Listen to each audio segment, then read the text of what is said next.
I'm Beatrice, and I'm going to be reviewing and giving an overview of the lessons learned from Curriculum and Students in the Classroom by Dr. Gershon.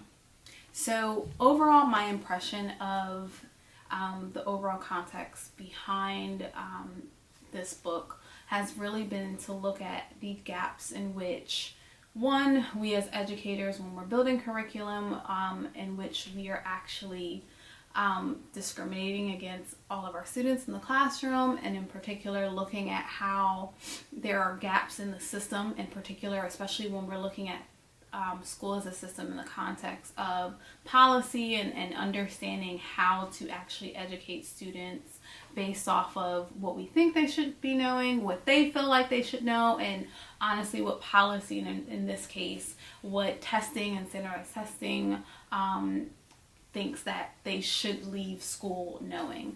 And so, but the biggest thing I got was looking at the gaps, reading between the lines, and finding the margins in which we are actually, unfortunately and disproportionately, disadvantaging our students with the hidden curriculum. And so off of that, I'll mainly be talking about 3 or so main points about what I really learned from reading this and our conversations in the context. And the biggest thing I want to talk about is the notion of a hidden curriculum. And in particular, what does that mean to me as an educator, as a critical educator? Honestly, that is the biggest thing that really kind of made me take a step back and think about. As critical as we think we are, as inclusive as we think we're making our practices, and when we're making our curriculum, in the context of the book, curriculum as far as the school year and everything like that, but in our terms, looking at the curriculum and how we're building our syllabus, no matter how inclusive we think we're being, there's always something that we're leaving out. And so there is a hidden message that, whether we are taking the steps to realize what we are intentionally or unintentionally leaving out, we are still sending a message. And as critical educators, it's really important that as we're building curriculum, we do take that step back and actually reflect over it, and reflect about the conversations that are going to probably be had about what's in our curriculum, and also and more specifically, what isn't in our curriculum. And as I'm teaching this semester and thinking about teaching not just within the context of the classroom, K-12 or higher ed, but also community building and practices, and in particular museum spaces, and in mentoring spaces, I have to always think about what it is that I'm communicating in the gaps. Because again, like I said before, I can hope and build something that I believe is as inclusive as possible, but there's no way that I can completely, within the scope of, whether it's a class or whether it is a whole semester, I'm not going to be able to cover everything, especially if I'm acknowledging the fact that I am not the only expert in the classroom. And so, which leads me to my point of, once I acknowledge the fact that there is a hidden curriculum, whether intentional or unintentional, I can begin to address the inequities that produces. And so you can't really address anything if you don't acknowledge the fact that it exists. So in particular, as a critical educator, I take away from this understanding that I am always going to be communicating something, whether I'm intentionally doing it or not. I have to acknowledge it first within myself, and I really have to look at the curriculum in which I'm building, and I have to really ask myself, how can I break down the inequities that my non-curriculum, in a sense, is actually producing, and how can I do it in a way that shares power? Because it's great that I can acknowledge it and I can do it, but to go a step further, it would be really great to have these conversations with my students and having them fill in the gaps and supporting them and facilitating them, and to fill in these gaps of, this quote unquote hidden curriculum. And so having them help to uncover this hidden curriculum and actually add to the curriculum from the gaps as well. That was just something that kind of has been circulating in my mind for a while. And especially with acknowledging that, I also acknowledge the fact that I am not, again, like I said before, the only expert in the room, but I'm also an ongoing learner as well. And so when we think about curriculum, I also think about curriculum and sharing power.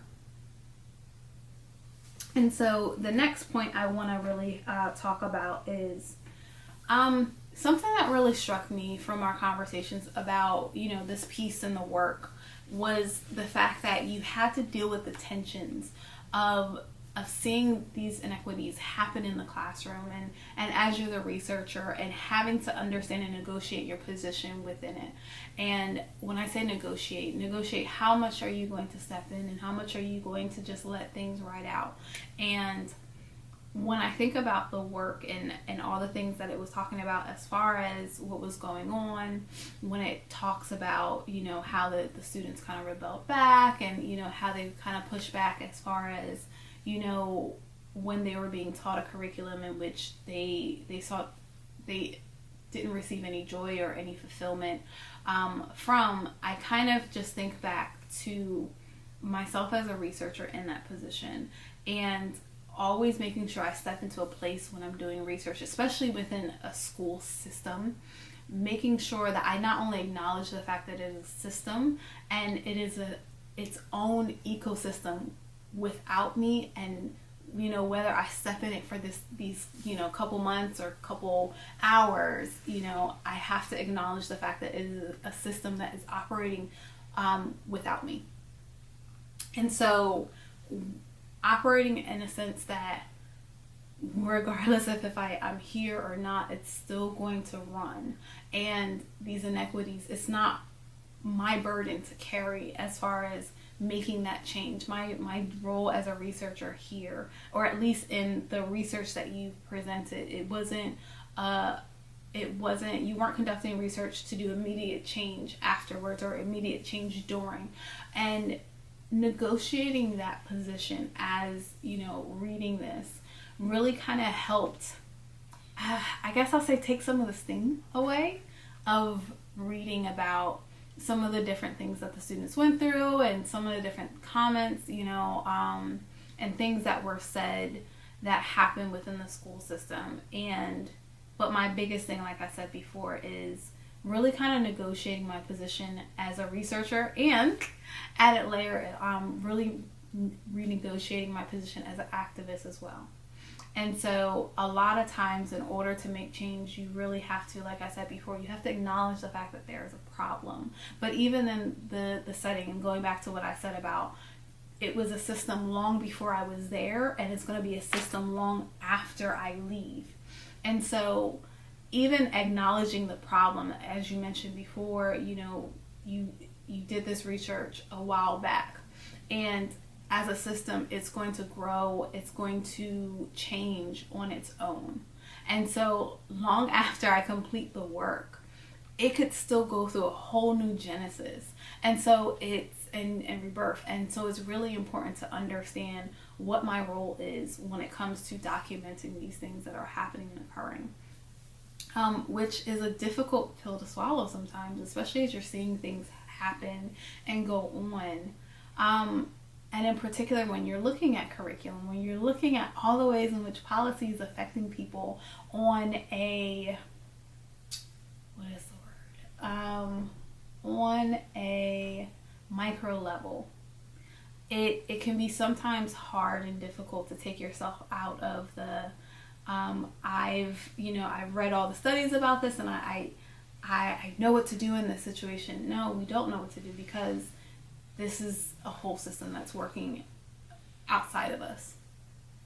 But like I said before, that's one of the biggest things, is kind of negotiating my space, my place, my agency, and my purpose when in these kind of situations. And it was really interesting as I read along, and we had the conversations about, what you ended up doing as the researcher and writer, and how you negotiated those spaces in your comfort zones, and yeah, that's the second biggest thing. And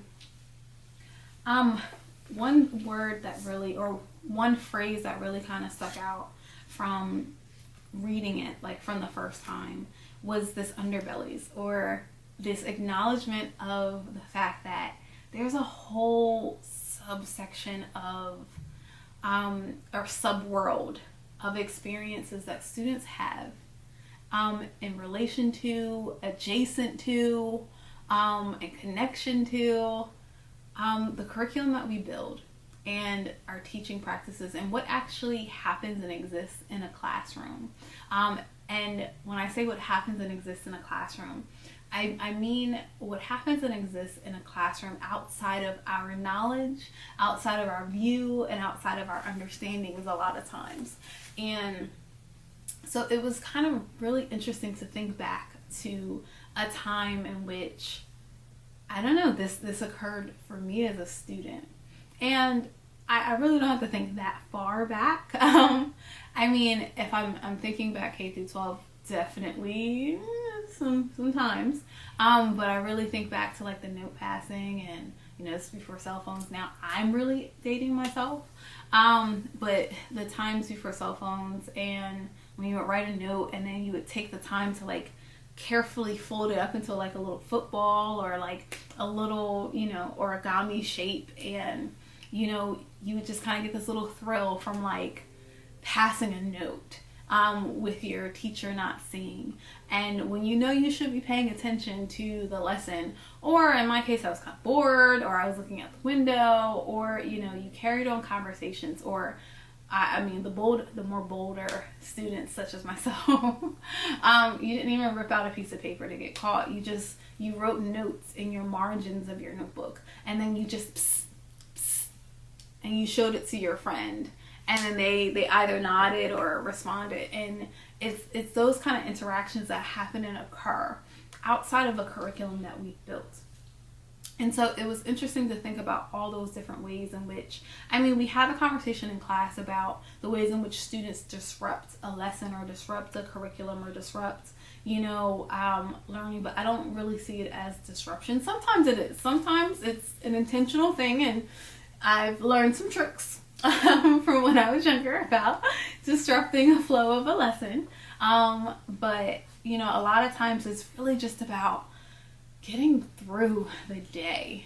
And it's interesting calling it the underbellies, but I think I would maybe even classify it as just, survival guide 101. Like, I wouldn't even say hidden, but it's kind of like you just do what you gotta do to get through the day, because you gotta be right back the next day and doing it over and over and over again. So it's really trying to survive the monotony of school.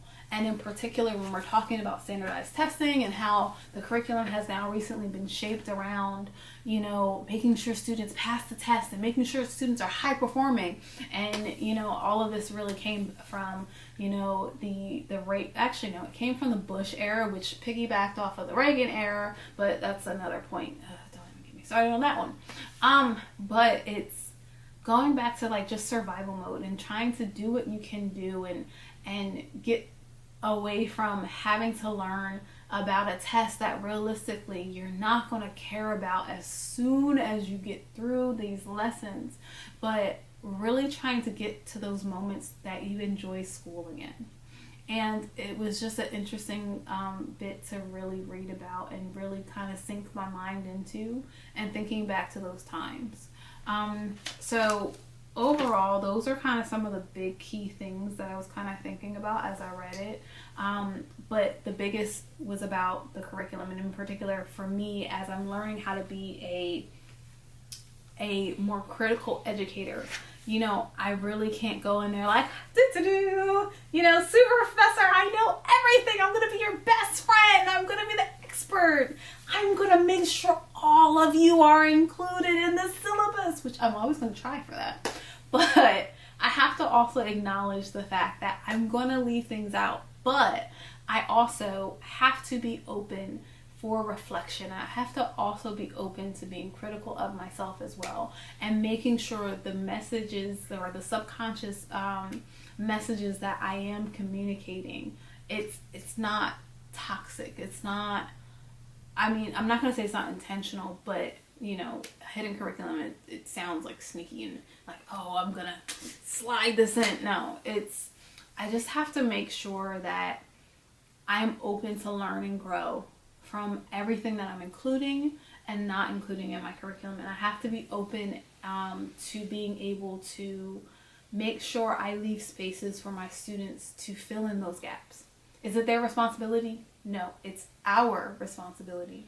But it's my responsibility to make sure that they have a safe environment, and there are areas in which they can fill in those gaps in which I may not have the expertise or I may not have the comfort in teaching, but I have to be open and vulnerable enough to have the conversation and also position my students as, you know, like in YPAR, it's positioning students as researchers. But I think in curriculum, we need to have another similar term. Like, we need to be able to empower our students to be able to fill in those gaps comfortably and safely, and not in a way that they feel like the burden has been placed on them, but it feels as though I've been given space to make sure that my voice is heard. I've been given space to be included in the way that I would like to be included. And I think that's a big part of that.